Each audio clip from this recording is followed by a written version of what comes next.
PTC news में स्वागत है आपका। मैं सुमन कश्यप आपके साथ हाजिर आपके सामने हरियाणा की तमाम बड़ी खबरों को लेकर बुलेटिन की शुरुआत करेंगे, लेकिन पहले नजर डालते हैं हेडलाइंस पर। जींद में महर्षि वाल्मीकि जयंती के उपलक्ष्य में समारोह का आयोजन। मुख्यमंत्री नायब सिंह सैनी बोले, डीएससी समाज की सम्मान की पगड़ी को मंदिर में रख पूजा करूंगा। रोहतक में मैराथन का आयोजन। मंत्री अरविंद शर्मा ने भी लगाई दौड़। कांग्रेस द्वारा ईवीएम में गड़बड़ी के आरोपों का दिया जवाब। महाराष्ट्र सहित देश की जनता जता रही भाजपा में विश्वास, ये कहा कैबिनेट मंत्री रणवीर गंगवा ने। कांग्रेस के ईवीएम के आरोप पर भी दिया जवाब। हरियाणा विधानसभा स्पीकर ने बनाई 13 कमेटियां। हुड्डा विनेश को 1-1 और सावित्री जिंदल 3 कमेटियों में मेंबर। विधानसभा के स्पीकर हरविंद्र कल्याण ने जारी की लिस्ट। सोनीपत के तराक निंग के एलिफेंटा में गेटवे ऑफ इंडिया तक स्विमिंग। ट्रॉफी के साथ मुकुल दहिया का किया स्वागत। मुकुल दहिया ने पहली बार समुद्र में की स्विमिंग।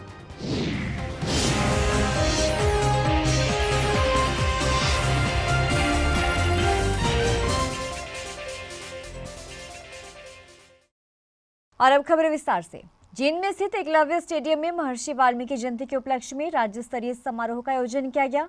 इस समारोह में मुख्यमंत्री नायब सिंह सैनी बतौर मुख्य अतिथि के रूप में पहुंचे और इस दौरान सीएम ने ये कहा कि डीएससी समाज ने जो सम्मान की पगड़ी मेरे सिर पर रखी है, उसे मंदिर में रखकर पूजा करने का काम करूंगा।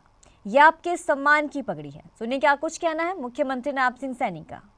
आज भगवान वाल्मीकि जी की जयंती मना रहे हैं, उसके साथ साथ एक खुशी का माहौल भी। भाइयों, मुझे खुशी है कि आज वाल्मीकि समाज ने, आज डीएससी समाज की सभी हमारे यहां सम्मानित लोगों ने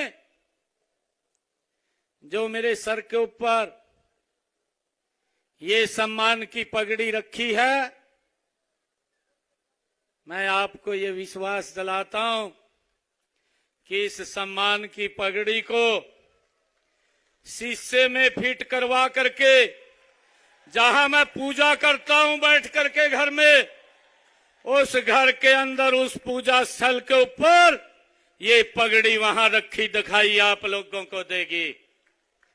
ये सम्मान की पगड़ी है मित्रों। ये सम्मान जो आपने दिया है, भारतीय जनता पार्टी को दिया है, मैं आपको विश्वास दिलाता हूं, भगवान वाल्मीकि जी की जयंती मना रहे हैं, इस सम्मान को रत्ती भर भी नीचे नहीं होने दूंगा।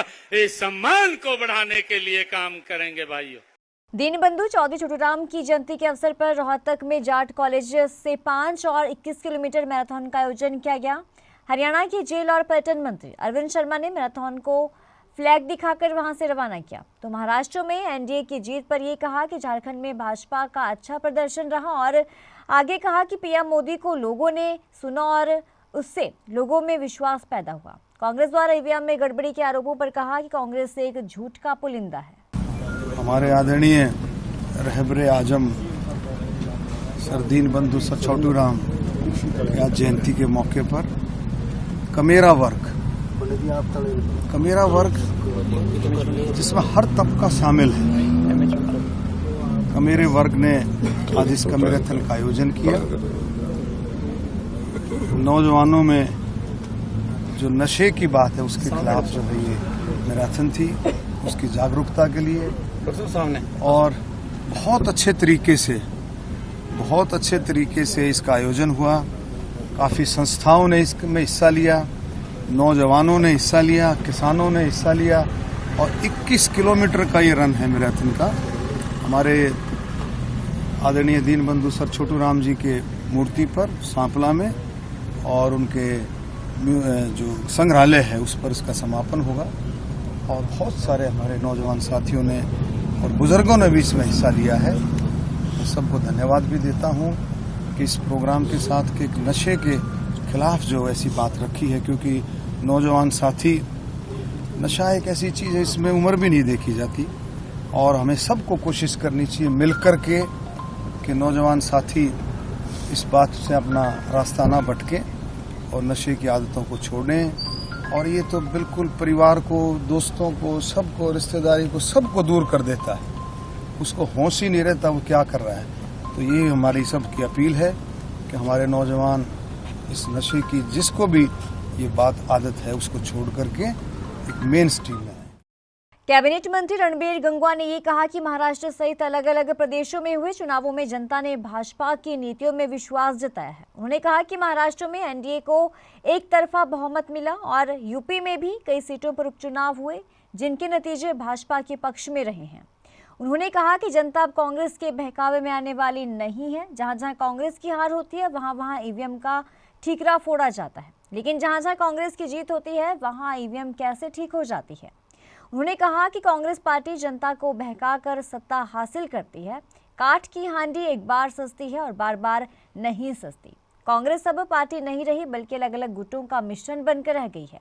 कि ईवीएम जब वो हार जाते हैं तो ईवीएम खराब है। हमने इस चुनाव के अंदर भी माननीय सीएम साहब ने, नायब सैनी जी ने पहले ही कह दिया था, क्योंकि हम लोगों के बीच में रहते हैं और लोगों का हमें पता है भी क्या रुझान है। और उन्होंने कहा था कि जैसे ही रिजल्ट आएगा कांग्रेस एक ही बात कहेगी कि ईवीएम खराब है। और वही उन्होंने कहा। देखिए, कांग्रेस पार्टी के पास कहने के लिए और कुछ है नहीं। कांग्रेस पार्टी है नहीं। कांग्रेस तो अलग अलग गुट है, पार्टी नहीं है।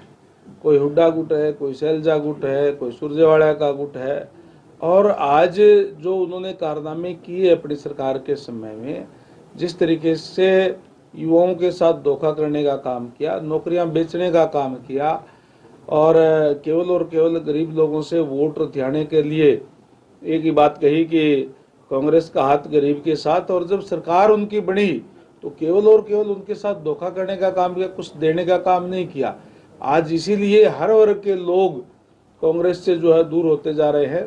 किस तरीके से किसानों को मुआवजे के नाम पे 1-1.5 रुपए का चेक दे करके और वो उनके साथ बदा मजाक करने का काम करते थे, लोगों को याद है वो सारी बातें। इसीलिए आज कांग्रेस पार्टी नीचे जा रही है और आप देखेंगे आने वाले समय के अंदर और ये जो है बिखर के जो है रह जाएगी कांग्रेस पार्टी।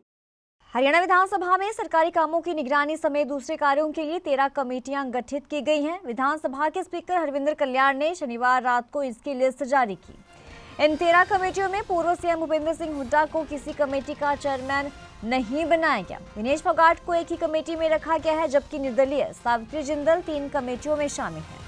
मंत्री बनने से चूके विधायक मूलचंद शर्मा को प्रिविलेज कमेटी का चेयरमैन बनाया गया है। विपक्षी विधायकों में न्यूह से कांग्रेस विधायक आफ्ताब अहमद को लोक लेखा समिति का अध्यक्ष बनाया गया है, तो वहीं नियमों संबंधी समिति के चेयरमैन खुद स्पीकर हरविंदर कल्याण होंगे। पूर्व सीएम भूपेंद्र सिंह हुड्डा को इस समिति में सदस्य बनाया गया है। आपको बता दें कि इन समितियों की विधानसभा में हर मंगलवार को बैठकें होती है और 13 समितियों में अध्यक्ष के अलावा 8 से 9 विधायक सदस्य भी होते हैं। हरखौदा के थाना कला गांव के रहने वाले मुकुल दहिया ने ओपन वाटर स्विमिंग एसोसिएशन के तहत मुंबई समुद्र में एलिफेंटा टापू से गेटवे ऑफ इंडिया तक की 12 किलोमीटर की दूरी 3 घंटे 36 मिनट में तय की है और एसोसिएशन द्वारा ट्रॉफी से स्विमर मुकुल दहिया को सम्मानित भी किया गया। तो स्विमर मुकुल दहिया ने पहली बार समुद्र में स्विमिंग की है और इस मौके पर नेवी ऑफिसर संतोष पाटिल ने कहा कि मुकुल दहिया ने ये बड़ी सफलता हासिल की है और स्विमर मुकुल दहिया ने ये कहा कि इससे पहले उन्होंने दिल्ली में हुई 10 किलोमीटर स्विमिंग प्रतियोगिता में हिस्सा लेकर सिल्वर मेडल हासिल किया था। सुनिए क्या कुछ कहना है। आज जो इवेंट हुआ है एलिफेंटा से लेके गेटवे ऑफ इंडिया 12 किलोमीटर का जो सी का डिस्टेंस है, वो मुकुल दहिया इसने 3 घंटा 36 मिनट में 3 hours 36 मिनट में कंप्लीट किया है। और ये जो डिस्टेंस है इसने ये पहली बार समुंदर में किया है और आगे जाके ये और भी इवेंट करेगा और अच्छी स्विमिंग करके आज उन्होंने ये फ्लो में स्विमिंग किया है अच्छी तरह। प्रदेश में पूर्वकालीन सभ्यता से जहां शादी विवाह के अलग अलग तरीके से रस्में निभाई जाती थी, ऐसे में हल्का बवानी खेड़ा के पूर्व गांव में बेटियों के विवाह से पहले गांव में घुड़चढ़ी निकाल लड़कियों के पिता पवन कुमार ने क्षेत्र में अनोखी पहल की शुरुआत की है। परिजनों ने नाच गाने पर नृत्य कर खुशी मनाई और बेटियों के सम्मान को लेकर गांवपुर में 2 लड़कियों की घुड़चड़ी निकाली गई, जिसमें महिलाओं और पुरुषों ने नाच गाकर अपनी खुशी जाहिर की। जरा देखिए। बड़े खुशी के प्रेम के साथ मेरे भाई ने बनवारा दिया है, बाना का अग्रगामा में बाना दिया है, बहुत आपका घोड़ी के ऊपर दिया है, पूरे गाँव में खुशी के साथ में दिया है, नाच गान तो दिया है, डीजे तो दिया है, लड़की लड़का और एक समान समझ के दिया है। एक भाई हमारी बेटी नहीं हमारा बेटा है, तो बहुत भाई ने बहुत बढ़िया प्रोग्राम कराया है और हमारा खूब खुशी हुई है इस बात की। आज हमें गांव में घुड़चड़ी करवाई लड़कियों की, पूरे गांव में हमें लड़कियों में कोई फर्क नहीं, मैंने लड़कों की तरह पाला अपनी बेटियों को और आज पूरे गांव में घुड़चड़ी करवा कर ये संदेश दिया है कि लड़का लड़की में कोई फर्क नहीं, कि बेटियों को भी ऊपर लेके जाओ। अपने बेटों को पहले बेटों को लेके जाते थे, आज हम लोगों ने बान में घोड़ियों का और डीजे से पूरे गांव में लड़कियों का बान निकाला है, तो गांव में इसका एक बहुत अच्छा इफेक्ट जाएगा और आगे भी इस तरह के लोग काम करेंगे। अमृतसर दिल्ली मार्ग पर उस समय यातायात जाम हो गया जब पंजाब से पानीपत जा रहे एक ट्रक ने कार को पीछे से टक्कर मार दी, जिससे कार पीछे से दुर्घटनाग्रस्त हो गई। ट्रक चालक सतीश कुमार ने ये कहा कि वो पंजाब से गाड़ी खाली करके पानीपत को जा रहा था। ट्रक चालक सतीश कुमार का ये कहना है कि मेरी कोई भी गलती नहीं है। तो वहीं कार चालक सौरभ ने ये कहा कि अम्बाला कैंट से कुरुक्षेत्र की तरफ वो जा रहा था कि अचानक पीछे से ट्रक ने उसे टक्कर मार दी और उसकी गाड़ी जो है वो दुर्घटनाग्रस्त हो गई। सुनिए क्या कुछ कहना है। मैं अम्बाला कैंट से कुरुक्षेत्र की तरफ जा रहा था, रेलवे स्टेशन क्रॉस हो गए, उसके बाद ट्रक वाले यहाँ पे आर्मी का ट्रक खराब हुआ था, जो राइट साइड दबा रहे थे सारी गाड़ी वाले। मेरा गाड़ी आने की वजह मैंने ब्रेक ली, उसके बाद इसकी ब्रेक ना लगने की वजह से गाड़ी के अंदर टक्कर हुई। पंजाब रोपड़ से क्लिंकर खाली करके आ रहा हूँ, पानीपत को जा रहा था सर, मेरी कोई गलती नहीं है इसमें। गाड़ी को आप देख सकते हैं, कार जो है कार का ड्राइवर बोल रहा है भाई मैंने हाथ आगे किया, जबकि ड्राइव सीट से हाथ कहीं दिखाई नहीं दे रहा है सर। और कार वाला बोल रहा है भाई आपकी गलती है, जबकि फोटो सब कुछ इधर क्लियर ही है, कार वाले की गलती है। और ये बोल रहे भाई आपकी गलती है, बोल रहे आप स्पीड में थे, ऐसे बोल रहे थे सर। ये अपना इटका गाड़ी है और ट्रक का आपस में हुआ है। जो आर्टिका गाड़ी थी वो आगे चल रही थी, पीछे से ट्रक वाले ने थोड़ा हिट कर दिया, उसके बाद मामूली सा नुकसान हुआ है। जो हम इसका भी कह रहे हैं इनको भी आपस में कर लो, दोनों छोटा मोटा है जो नुकसान हुआ है कर लो, ये कह रहे हैं। अभी हम थाने में जाएंगे, इनको थाने में आईओ के पास लेके जा रहे हैं।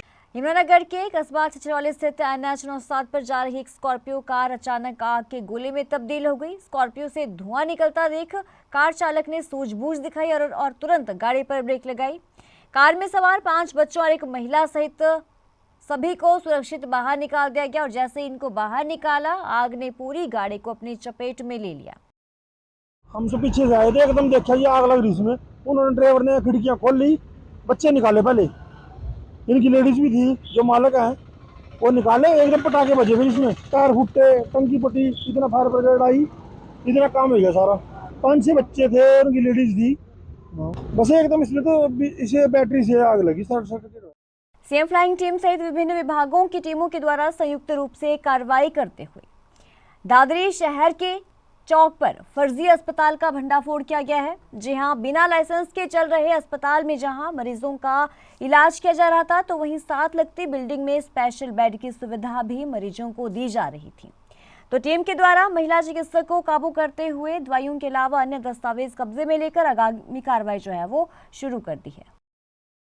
आज देखिए सीएम फ्लाइंग स्क्वाड की जो है को एक कंप्लेंट के तहत जो है टीम गठित करके और चरखी दादरी में मीनू धर्मार चिकित्सालय है, यहाँ पर इलीगल प्रैक्टिस का मामले की शिकायत थी, जिसके बारे में जो है कि टीम ने यहाँ पे आकर के जांच की है, जिसकी आगामी कार्रवाई जो है उसके लिए कंसर्न जो है थाने में डिटेल्स दे दी गई है। देखिए जांच में जैसा कि पाया जाएगा उसके हिसाब से आगामी कार्रवाई की। इन्होंने अपने कुछ दस्तावेज दिए गए हैं जिनका वेरिफिकेशन वगैरह होगा, जो भी नियमानुसार कार्रवाई होगी। इसमें सीएम फ्लाइंग स्क्वाड की टीम है, जिसमें ड्रग इंस्पेक्टर, मेडिकल ऑफिसर और पुलिस विभाग जो है सभी शामिल। इस बुलेटिन में इतना ही। पल पल की अपडेट के लिए आप बने रहिए पीटीसी न्यूज के साथ।